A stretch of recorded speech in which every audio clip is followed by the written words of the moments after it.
Hey guys, welcome to the 194th C# tutorial that I'm making for the new Boston, and in this tutorial we're going to continue working on the writer class.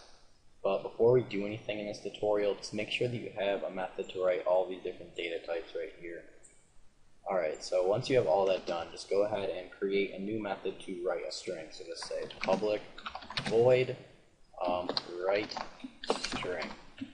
Alright, and then just have the user pass through the string that they want to write. So it's going to say string to write. Alright, and we're just going to use the write method inside of the binary writer class to write our string. So we can just say bw.write, and you'd think we could just pass through a string right here. But if you ever pass through a string just right through this write method inside of this binary writer class, what it's going to do is it's going to write the string, but before it writes the string, it's just going to have a byte with the length of the string. So if we were to write Adam, it would write out A-D-A-M, and then right before it, it would write the length of the string, which is 4, so it would write out 0, 4 right there. So when it goes to read it, it would read 0, 4 and be like, alright, we're going to read 4 characters to get the string. Well, we don't need to do that because in our reader class, we have the user specify how long the string is. So we don't need to write the length of the string before it. That'll just make it all messed up.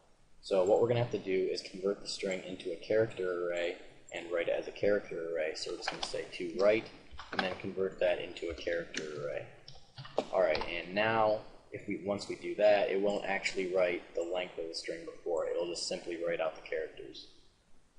Alright, so the next thing that we have to do is create a method to write Unicode strings. So we're just going to say public void write Unicode string. And then we're just going to have the user pass through the Unicode string that they want written.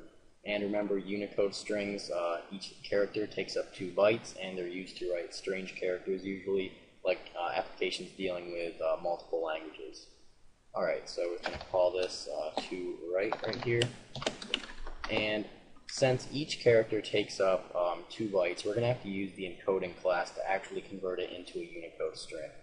So what we're going to do right here is just say byte array called buffer equals, and then we're just going to use the ternary operator to see what type of, or what the byte order is. So we're just going to say if the byte order is big endian, then we're just going to convert this string that they pass through here into big endian Unicode. So we're just going to say if it's big endian, then we're going to set this byte array called buffer right here equal to the bytes of a big endian Unicode string. So we're just going to say encode ing dot big endian Unicode, since it will do this if the byte order is big endian. And then instead of getting the string, we're actually going to want to get the bytes from the string. So we're just going to pass through the string that we want to convert into Unicode bytes. And that would be this to write string right there. But if it's little endian, then we're going to want to convert it into little endian Unicode. So we're just going to say encoding dot plain old Unicode, which is this little endian Unicode.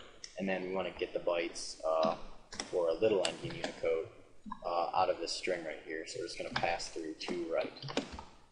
Alright, so basically what this will do right here is just if the byte order that the user set is big endian, then it's going to convert this string into big endian Unicode bytes. If it's little endian, then it's going to convert this string into little endian Unicode bytes. And now we have this byte array called buffer that's equal to those bytes that we want to write. So we're just going to write them using the write method inside of the binary writer class. So we're just going to pass through that buffer right there. Alright, so now we just have 2 methods to write the 2 different types of strings.